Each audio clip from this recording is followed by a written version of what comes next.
So I work at Pottstown Middle School after school twice a week. I work with an organization called Strive. It's a mentorship program, and through some generous grants, we were able to purchase and create a number of recording studios at the middle school. There's a music studio and there's a podcast studio. And so my job is that twice a week after school, I take a group of 6 to 8 middle school students and we podcast.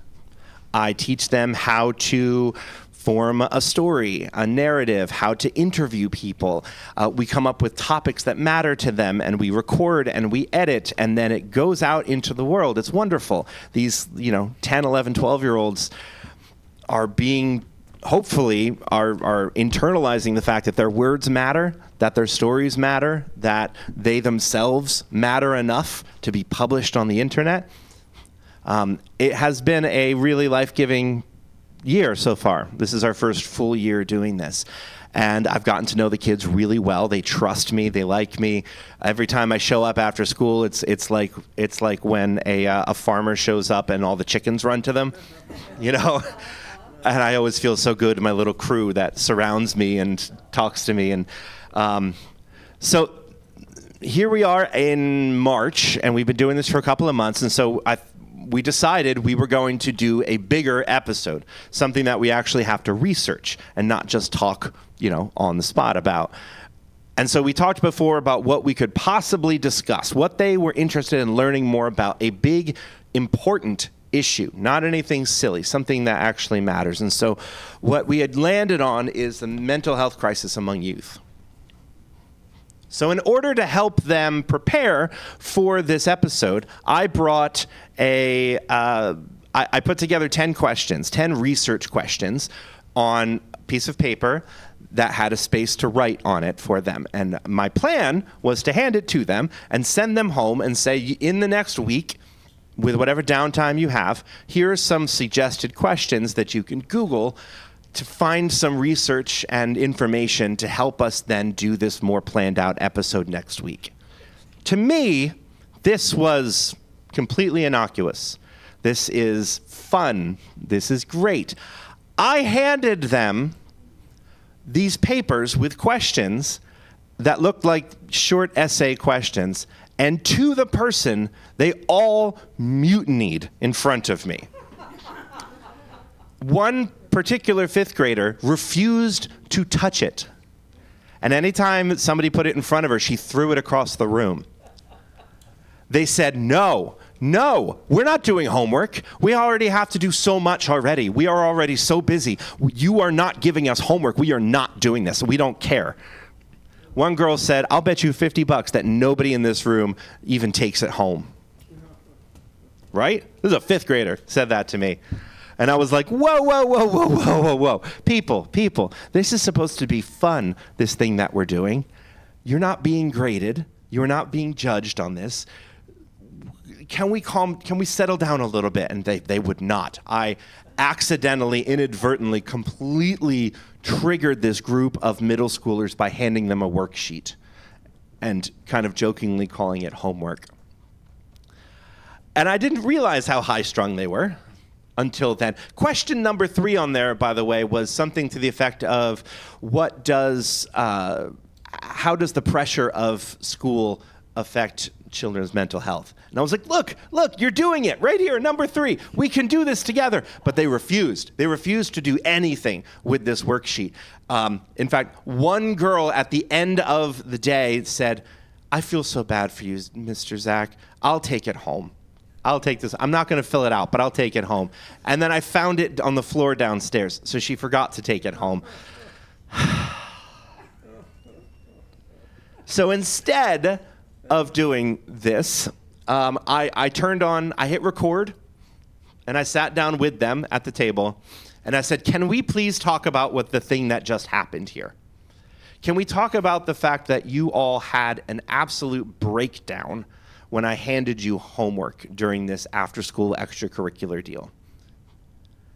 And the conversation that ensued basically for them revolved around the fact that school is so high pressure and school is a place where they are reminded that they're not good enough all the time, that they don't measure up.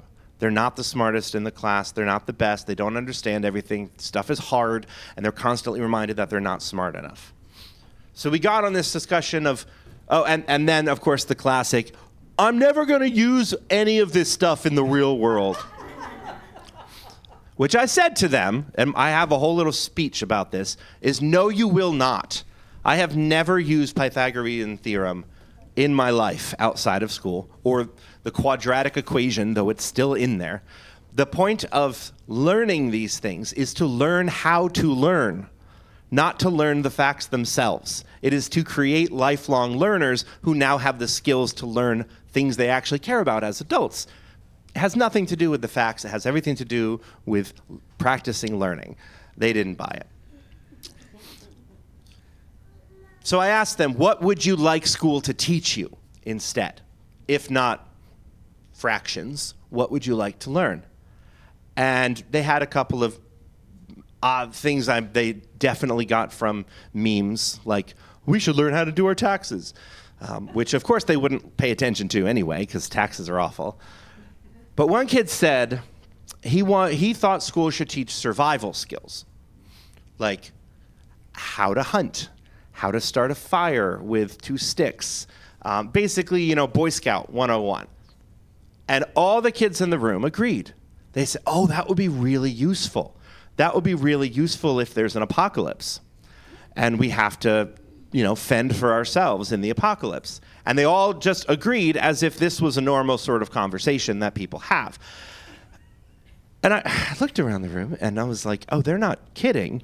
This is something they've thought about. Okay, so how many of you in this room, and I'm asking them this question, not asking you, how many of you have thought about the end of the world? All of their hands went up. All 8 of them, their hands went up. I said, how many of you think about it regularly? All of them. And I'm like, okay. What does regularly mean to you? And one kid is like, oh, every day. All the time I think about all the ways the world could end. And I was like, really? And every single one, to the one, said, yes, we think about this every single day. 3 of them said it's their biggest fear, is the world collapsing around them. And I looked around that room and I thought, wow, when I was a kid, we imagined that the future was going to be better than it was now. We were going to have better technology and cleaner world and less war and violence and more to live off of. We imagined a better world. They are incapable of imagining a better world. But it makes sense. It makes sense that their entire worldview is informed by apocalypse, because they're growing up in a world of mass shootings, of cataclysmic storms, of vast wildfires, mass extinctions, economic collapse, global pandemics. They're watching TikTok videos, first-person TikTok videos of kids their age living in the bombed-out rubble of their home. They saw the U.S. Capitol get invaded by their fellow Americans. They understand the stakes better than most of us realize that they do, and they're thinking about it all the time. They're taking this in, and they just can't bring themselves to imagine a better world than this one. And so it's no wonder that there is a mental health crisis among our youth, because they're paying attention, and it is hard to live through the apocalypse. Has nothing to do with their iPhones and social media, by the way. As much as we would say, back in my day, we had sticks and we were fine, and their phones are making them depressed. It's not that. It's that they're paying attention to the world around them. And I bring this up today not because it directly relates to this story of what is happening to Jesus, but that it relates to what happened before this. In Mark 13, chapter we didn't read, in between last week when Jesus was, interacting with the religious leaders who are using faith as a weapon, and then today, there is a dialogue that is called the Little Apocalypse, in which Jesus and his disciples are walking away from Jerusalem, and they look back and they see the splendor of the temple, and they go, woo-wee, isn't it gorgeous? And Jesus says to them, hey, pretty soon, every single stone will be turned to rubble. There will be nothing left of this in your lifetime. And then he goes on to describe this apocalyptic vision of the end of times, of persecution, of fire, of war, of pestilence, of famine, of all of these awful things. And he says, and I don't know when it's going to happen. Not even I know, only the Father knows. I just know that it's coming soon. So that's chipper, right? And these people are already living in this with this apocalyptic fervor. The most popular genre of book at the time is apocalypse. People are imagining the end because they think they're in the end. It can't possibly get any worse than where they are. And when people believe that they are living in the end, do you know what happens? We get scared. We get afraid. And do you know what happens when we get scared as humans? Humans who are scared circle the wagons, and they double down on all the things that make them sure of their identity, of their inness, and of the outness of others. We separate more strongly when we feel scared and when we feel that there are scarce resources. It's almost like we feel like there's not going to be enough for everyone, so we have to make sure that the people that are in our inner circle are the most inner circle. These are when the times are most divided, which I don't know if you've noticed. Things are pretty divided in the U.S. right now because we are scared. Because we look around and we think we are in the apocalypse and we are scared. We are scared of scarcity. We are scared for our own security, for our own future. We're having a very hard time imagining a better future right now.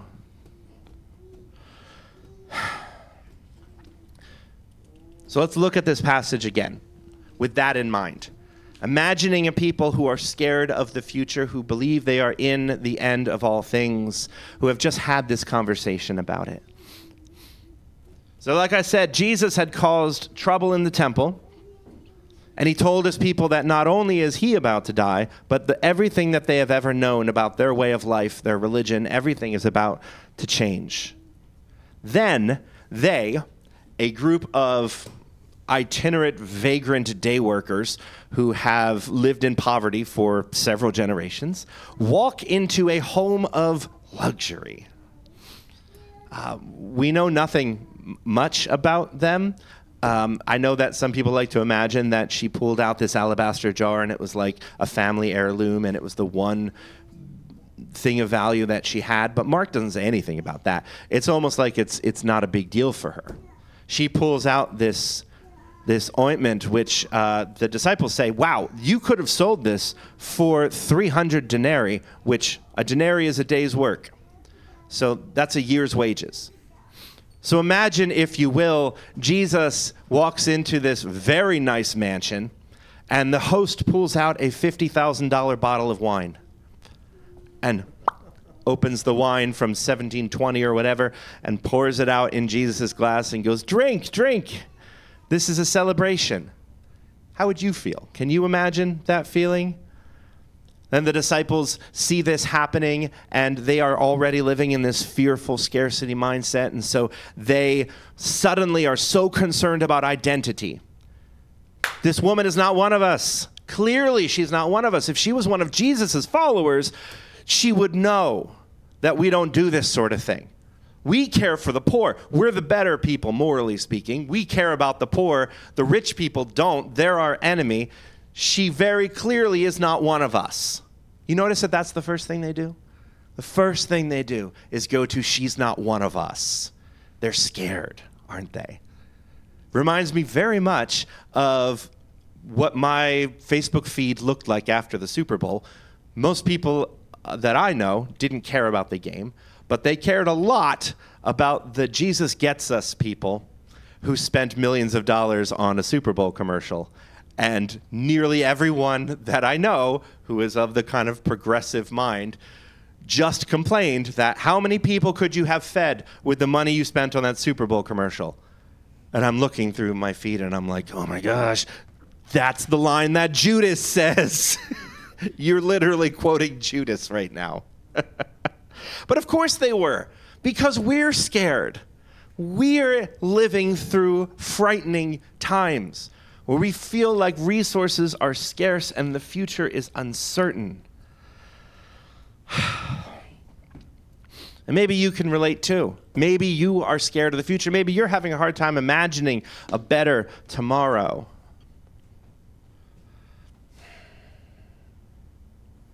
And if you are, what can we do?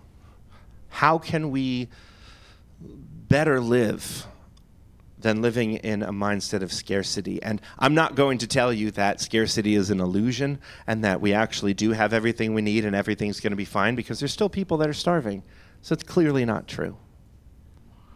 But what can we do to live better in the midst of what feels like the end?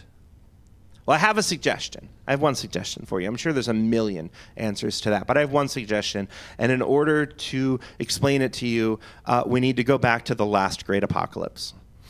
The last time that humanity faced what literally was the end of the world. And that took place 42,000 years ago. 42,000 years ago. There's still Neanderthals walking around. There's still woolly mammoths around. Humanity, Homo sapiens, we are a small species at that point, but we are genetically, physiologically exactly the same as today. So you and I. But 42,000 years ago, the magnetic poles of the Earth shifted. The North Pole became the South Pole. The South Pole became the North Pole, which, unless you have a compass, most people wouldn't have realized that the poles shifted.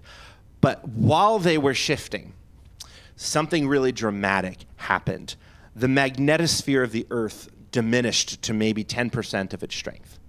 And fascinatingly, some Australian researchers found trees from this time period that had been so well preserved underground that they still had the bark on them, and they're able to look at the rings and see what happened in those days. Take samples of the rings to see what the atmosphere was like in those days, what the temperature. I'm always amazed at what people are able to do. But what they found was that 42,000 years ago, the magnetosphere disappeared. And the magnetosphere is what stops really dangerous cosmic rays from pelting the Earth. And so what happened was, almost overnight, auroras began appearing in the sky, like colorful flashes of light in the daytime, in places of the world that had never seen it before. So imagine 42,000 years ago, you were living and you look up and there is just fire in the sky, constant fire. And without the magnetosphere, if you are in direct sunlight, you will burn because of the UV rays. And I don't mean like you get a sunburn. I mean boils. And I mean your skin starting to literally burn. Cancer is everywhere because of this. And all of those UV radiation, it changes the cloud formation, it changes the temperature. Suddenly the world gets way colder. This is when all of the sort of mega-sized mammals, like those giant sloths and all of that, that's when they all go extinct. There are mass extinctions in the world. The climate completely changes. The sun is no longer safe. The plants aren't growing. There is nothing to eat. And what do humans do 42,000 years ago in the midst of the apocalypse? Well, they found safety in caves. And so they're huddled together in these cave systems in the dark, with just their immediate family, afraid to go outside. And what do in the caves? They make art. This is when there is an explosion of cave art across the entire world. Not just the fancy ones we find in France, but all over the world. Humans, no matter where they are, 42,000 years ago, retreat into caves and create art in the midst of the apocalypse. And there is something so human about that, right? That in the midst of the end, we create beauty. This is what humans do. We create art because it forces us to focus on the moment, right now. To not live in the what if of the future, but to live in the thing that we are currently making. It forces us to imagine something that doesn't currently exist, and to take that thing from our mind and to give it shape and form and reality. Creating art is a holy practice, and one that is absolutely essential to being human. But the problem is that most of us have been taught that art is only worthwhile when it's able to be shown on Instagram or sold on Etsy. So I can see some of you sitting here thinking, sure, and this is great for an artist, someone like Candy, sure, but I can't even draw stick figures. I'm not a creative person at all. I don't have a creative bone in my body. I know some of you are thinking that because some of you have told me that. But that, friends, is a lie. And that is a lie that somebody along your life made you believe, most likely while they were trying to shove you into a box that you've never felt comfortable in. The truth is that we are creative beings, created in the image of the Creator. You have a painting in you, or a poem, or a song, or a dance, or a remodeled bathroom, or however your creative spark flows. It is in you and it needs release. Because here's why.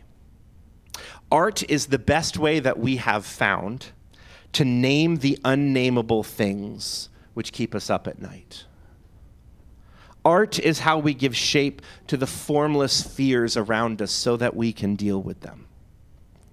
As Mr. Rogers was fond of saying, anything human can be mentioned, and anything that has been mentioned can be managed. Here, can I show you my favorite cave painting? There are some really beautiful cave paintings. I don't know if you've looked too much at it. Some of them of these gorgeous animals that are now extinct. There are some really beautiful portraits of people. There's one that they discovered that looked like really bad art at the time. It's got all these weird lines in it, but then they discovered that if you look at it under torchlight, it's animated, right?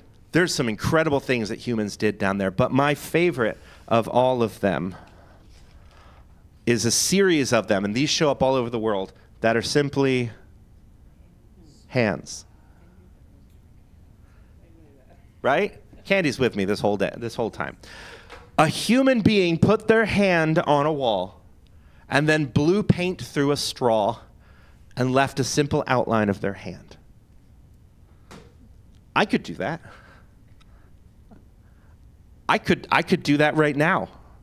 I'm not here, but 42,000 years ago, a human being just like me lifted their hand up and said, I matter.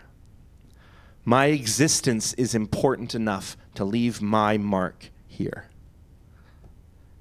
And in the face of global catastrophe, our ancestors found ways to create such lasting, profound beauty, and that is what has kept us going as a species.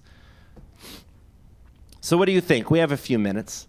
Are you feeling afraid? Are you feeling those apocalyptic vibes that my middle schoolers are feeling? Are you afraid? Are you finding yourself being more tribal than usual? What is your creative outlet? And do you agree that this is one of the ways that we can thrive in these times?